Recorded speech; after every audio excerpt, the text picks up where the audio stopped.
경제적 자유를 추구하는 여러분들과 함께 금융재테크 정보를 공유하는 종합자산관리 채널 머니몽TV에 오신 것을 환영합니다. 금융재테크 머니몽TV입니다. 최근 글로벌 시장은 유동성 부족과 그리고 높은 밸류에이션 그리고 AI 거품론 여기에 12월 미국의 금리 인하 불확실성이 겹치면서 시장의 변동성은 더욱더 커지고 있습니다.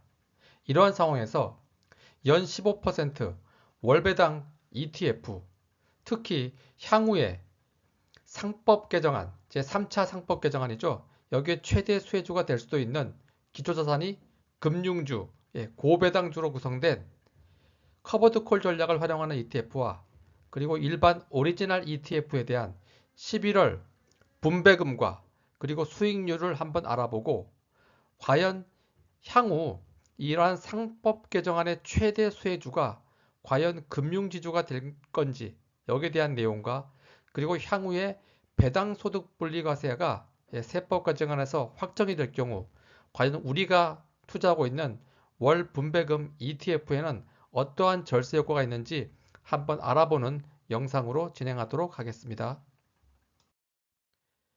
자, 월배당 커버드콜 ETF 기초자산 국내 고배당 주면서 커버드콜 전략을 활용하는 ETF입니다. 여기에는 지금 대표적으로 두 가지가 있죠. 코덱스 금융고배당 탑10 타겟 커버드콜 많이들 하고 계십니다.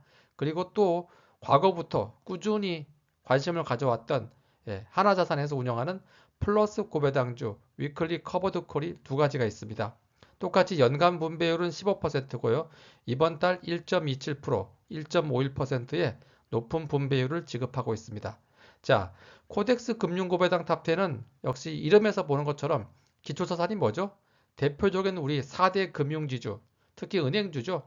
여기에 뭐 삼성증권이라든가 NH투자증권 같은 증권사, 그리고 삼성생명, DB손보 같은 보험사가 구성되어 있습니다. 한마디로 이러한 금융주 전체의 탑10, 시가총액에서 1위부터 10위까지 가장 높은 대형주로 구성되어 있다. 이렇게 보시면 되고요. 역시 타겟 커버드 콜이기 때문에 목표 분배율은 15%를 맞추기 위해서 위클리 옵션, 콜옵션 매도 비중을 30% 내외로 해서 운영하고 있습니다. 그래서 목표 분배율 15%를 맞추고 있죠.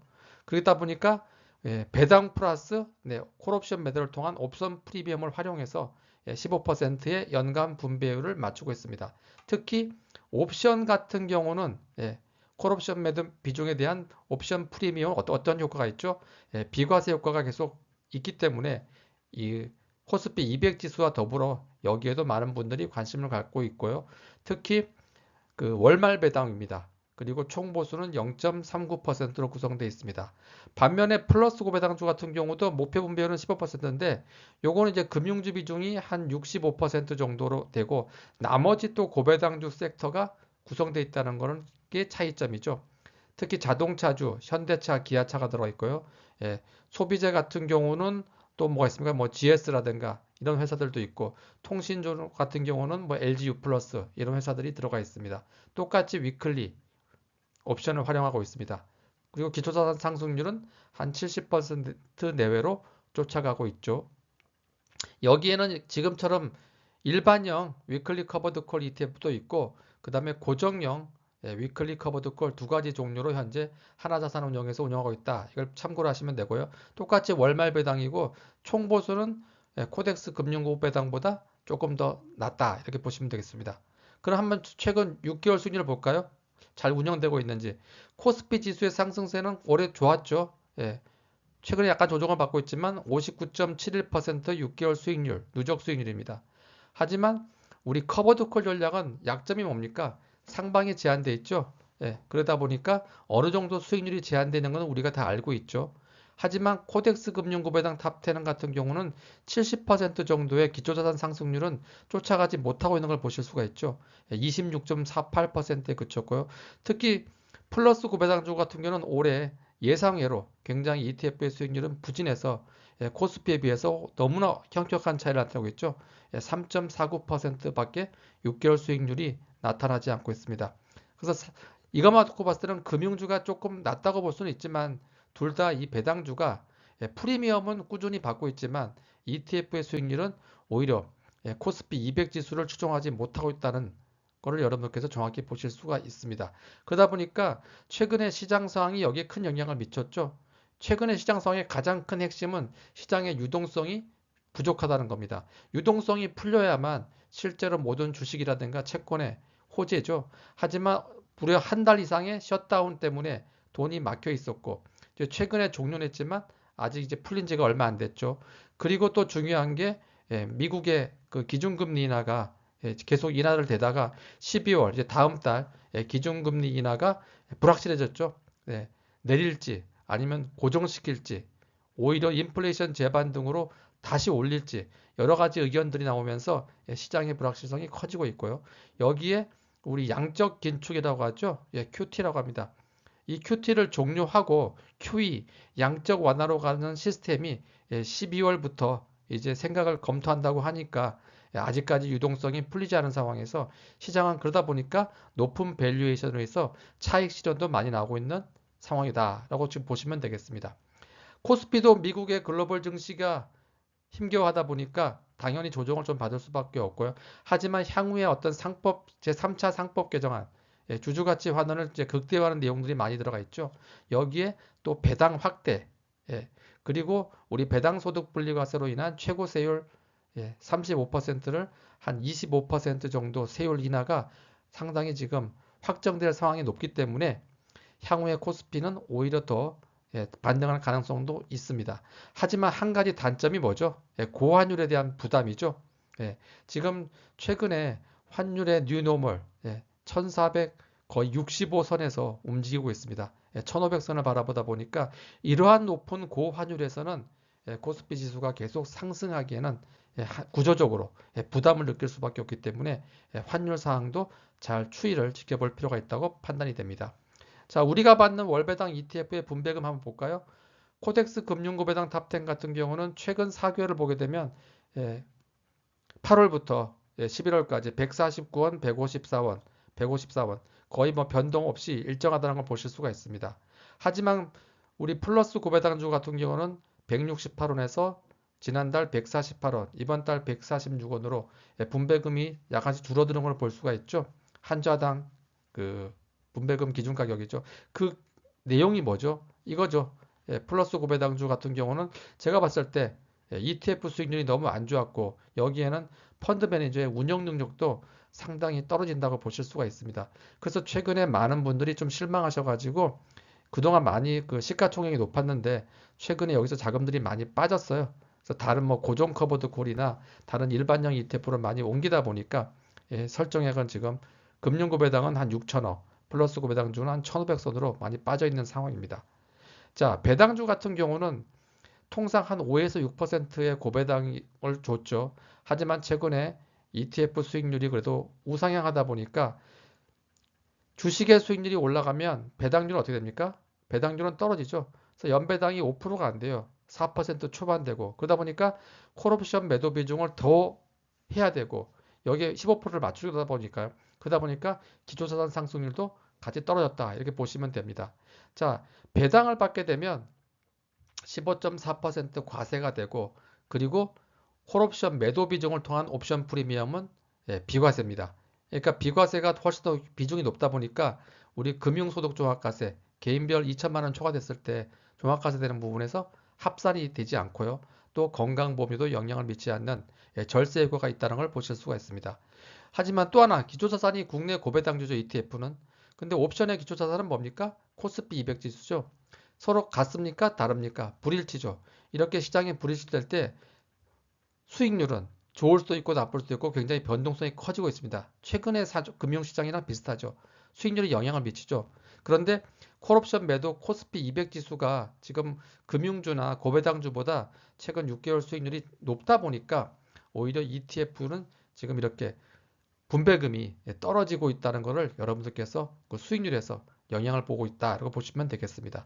그래서 이런 배당 소득도 내가 과세되는 것을 좀 피하겠다 하시는 분들은 어떻게 하면 되죠? 우리 연금 펀드나 IS 계좌든 절세 계좌 갖고 계시죠? 여기서 만약에 이거를 담게 되면 배당 소득도 15.4%를 과세되지 않고 내가 만기 때라든가 연금 수령하는 시점까지 과세 이연이 되는 효과 다 알고 계시죠? 하지만 이런 절세 계좌에도 미국의 뭐 슈드 같은 배당주를 담게 되면 한미 조세 협약에 의해서 15% 원천 징수를 먼저 하고 과세 이연이 되지 않는 점, 그러니까 효과가 없죠. 이 점도 참고로 투자하실 때 알아두시기 바라겠습니다. 자, 이번에는 월배당 ETF 중에서 커버드콜 전략이 아닌 오리지널 전략을 활용하는 ETF. 기초자산은 똑같이 금융주, 국내 고배당주입니다. 여기는 최근에 이제 많은 분들이 관심을 갖는 걸 제가 두 가지 정도 ETF를 뽑아왔는데, 미래에셋에서 나온 타이거 코리아 배당 다우존스와 신한자산운용에서 운영하는 솔 코리아 고배당 얼마 전에 나왔죠. 네, 연간 분배율은 한 4.5, 그다음 한 6% 정도. 이번 달도 0.4%, 0.9%의 배당률이 지급됐습니다. 타이거 코리아 배당 다우존스 같은 경우는 한국판 슈드라고 하죠. 우리 그 대표적인 배당 성장의 교과서 찰스 슈왑에서 운영하는 미국의 슈드 로직을 그대로 따라가고 있고요. 한국판 슈드라고 보시면 됩니다. 배당 국내 대표적인 고배당 30개 종목으로 구성되어 있고요. 이 30개 종목을 어떤 로직으로 뽑느냐? 10년간 배당을 지급하고 그리고 시가총액은 1조 이상 기업 그리고 3개월 동안 일평균 거래 대금이 10억 원 이상 이라는 기준을 가지고 30개 종목을 뽑았습니다. 거기에 또 4% 정도 지분으로 분산 효과를 쪼개서 나타냈고요. 그리고 목표를 연 10% 미국의 배당 성장률 슈드를 따라가는 걸 목표라고 했습니다. 요거는 이제 분배금 지급 기준일이 15일인 월중 배당이죠. 총 보수는 0.25%입니다. 요게 지금 한 6천억 정도의 지금 시가총액 올해 5월 달부터 시작해가지고 굉장히 높게 자금들이 많이 들어온 걸 보실 수가 있습니다. 솔 코리아 고배당도 나온 지 얼마 안 됐습니다. 9월 달에 이제 상장이 돼서 요거는 지금 고배당 중에서 딱 그 3개 그룹으로 나눴습니다. 배당 소득 분리과세 수혜주, 금융지주죠. 그게 한 30%, 3분의 1입니다. 그 다음에 자사주 매입 소각을 통해서 수익률을 높이는 종목들, 요게 또 한 30%, 그래서 20개 종목을 구성했고요. 그 다음에 감액 배당을 하는 기업들을 10개 뽑아가지고 3분의 1. 그래서 요렇게 해서 포트폴리오를 3개로 나눠서 구성된 게 특징입니다. 그리고 종목당 5%로 편입을 했고요. 그리고 배당 소득 분리과세 수혜주가 한 76%, 그러니까 금융주 관련 쪽이 한 76%, 그다음에 감액 배당이 한 24% 월중 배당이다 이렇게 보시면 되고 총 보수는 한 0.15로 타이거보다 조금 싸다는 걸 보실 수가 있습니다. 나온 지가 얼마 안 된 종목도 있다 보니까 3개월 수익률로 놓고 보게 되면 3개월 코스피 수익률이 29.91%인데 타이거 코리아 배당 다우존스 수익률은 한 9.61. 솔은 이번 달 1개월 정도 수익률이 발표가 됐습니다. 한 달 수익률이 한 4.87로 나타나고 있고요. 특히 그 배당 소득 분리과세 앞으로 상법이 개정안이 만약 통과됐을 경우에 가장 큰 수혜주는 그 통상 배당 소득 분리과세는 뭡니까? 배당 성향이 40% 이상이거나 아니면 25% 이상의 배당 성향 기업 중에서 3개년 평균 5% 이상 배당을 지급한 종목들로 구성되어 있죠. 통상 대표적인 게 이제 4대 은행지주예요. 그러다 보니까 은행주, 그 다음에 뭐 증권주, 보험사가 가장 큰 혜택을 누릴 수가 있고 특히 은행주 같은 경우는 그 자사주 소각을 통한 수익률을 극대화시키는 전략을 많이 쓰고 있죠. 대주주의 어떤 권한이 없이도 주주환원 정책인 배당 확대라든가 자사주 소각을 쉽게 할 수 있는 구조적인 지배 구조를 갖고 있는 특징이 바로 은행지주입니다. 그 다음에 또 하나 이제 감액 배당은 뭐죠? 우리가 단기 순이익을 통해서 현금 배당을 하는 게 아니고 기존에 자본준비금으로 갖고 있는 돈에서 현금 배당하는 게 감액 배당입니다. 그러다 보니까 당연히 세금이 없는 게 가장 큰 특징이죠. 내년에 우리금융에서 감액 배당을 한다고 합니다. 그러다 보니까 이 감액 배당 비중이 높을수록 내가 여기서 수익이 났을 경우에 배당을 받았을 경우에 절세 효과가 가장 크다라고 보실 수가 있습니다. 분배금 볼까요? 타이거 코리아 배당 도전수가 48원, 50원, 50원 거의 변동이 없는 걸 보실 수가 있고요. 솔 코리아는 이번에 처음 배당했어요. 11월 13일 분배락 기준으로 해서 11월 17일 날 한 좌당 95원으로 배당률이 0.87% 이상입니다. 상당히 높죠. 하지만 이걸 알아보니까 상장해서 한 50일, 약 한 달 반 정도에 그걸 한꺼번에 배당한 거기 때문에 다음 달부터는 배당률이 한 0.6%대로 좀 떨어질 것으로 예상이 됩니다. 그래서 국내 금융주와 고배당주 같은 경우는 35%의 배당 성향, 이런 기업들이 수혜가 될 수가 있죠. 여기가 대표적인 금융주, 그리고 또 뭐가 있습니까? 일반주 중에서는 SK그룹주라든가, 그 다음에 두산 로보틱스와 같은 두산 자회사 그룹주, 그 다음에 또 뭐 예를 들어서 여러 가지 또 배당 성향이 높은 기업들이 일부 있을 수가 있죠. 그런 쪽들이 많이 들어가 있을 거로 판단이 됩니다. 롯데지주 같은 경우도 이런 높은 배당 성향을 나타내고 있습니다. 그래서 이 배당소득 분리과세는 세금은 내지만 종목 같은 경우는 금소세, 건보료에는 해당이 되지 않기 때문에 많은 분들이 여기 관심을 갖고 매수할 가능성이 높고요. 특히 ETF로 우리가 월분배금을 받는 분들도 요 솔코리아 고배당 같은 경우는 3분의 1이 또 감액배당으로 구성되기 때문에 감액배당으로 받는 분배금, 그러니까 내가 받는 분배금의 한 3, 40% 정도는 과세 표준, 과표 기준 가격에 포함되지 않아서 절세 효과가 크고, 그러다 보면 실질 수익률도 높을 수 있다는 것을 보실 수가 있습니다. 이게 분리과세 유형이죠. 그래서 분리과세로 되는 유형 대표적으로 몇 개 더 볼까요? 우리가 갖고 있는 연금 펀드, 지금은 과세 연대고 연금 수령할 때 5.5%의 연금 소득세, 또 나이에 따라서 80 넘어가면 3.3% 세금 띄고 받지만 분리과세이기 때문에 세금만 내고 종합과세는 포함되지 않는다. 일시금으로 찾아도 16.5% 기타 소득세 띄고 분리과세입니다. IS 같은 경우도 200만 원 일반형 비과세, 서민형 400만 원 비과세죠. 그 초과분은 어떻게 됩니까? 9.9% 분리과세입니다. 그 다음에 우리가 받는 일반 그 사적 연금 같은 경우도 그 우리가 연말정산할 때 세액공제 혜택을 받았기 때문에 연금소득세 띄고 받는 사적연금, 우리 공적연금은 제외입니다. 연간 1,500만 원이 넘어가면 종합소득세와 분리과세 중에서 선택하게 돼 있죠. 이때 분리과세 16.5%를 선택하면 세금은 납부하지만 우리 종소세와 건강보험료는 영향이 없다. 절세 효과가 크다 보실 수가 있죠. 또 개인전용 국채라고 있죠. 최근에 금리 인하의 또 수혜주 채권이죠. 국채 같은 경우도 1인당 한도 2억 원 한도 내에서 그 만기까지 보유했을 때 채권 이자 소득 15.4%를 떼고 돈을 원리금을 가져갑니다. 하지만 이자 소득이 여기는 분리과세로 바뀌기 때문에 분리과세가 뭡니까? 세금은 내지만 금소세, 건보료에는 영향을 미치지 않는다. 절세 효과가 크다. 이런 내용들을 여러분들께서 같이 알고 계시면 도움이 되겠습니다. 여러분들의 판단은 또 한번 어떤 게 좋은지 한번 검토해 보시기 바라겠습니다. 자, 그래서 오늘 영상에서는 최근에 이제 상법 개정안, 배당소득 분리과세 수혜주 이런 내용들이 많이 있죠. 그래서 그러한 내용을 가진 우리 월분배금 ETF를 중심으로 하는 오리지널 ETF와 커버드콜 ETF에 대해서 한번 알아보는 영상으로 꾸며봤습니다. 이런 영상과 관련해서 궁금한 점이 있으신 분들 댓글 남겨주시고요. 또 이러한 자산관리 관련 컨텐츠 계속 보고 싶으신 분들은 구독이라든가 좋아요, 알림 설정 버튼 한번 눌러주시면 저에게는 큰 힘이 되겠습니다. 그럼 다음 영상에서 또 뵙도록 하겠습니다.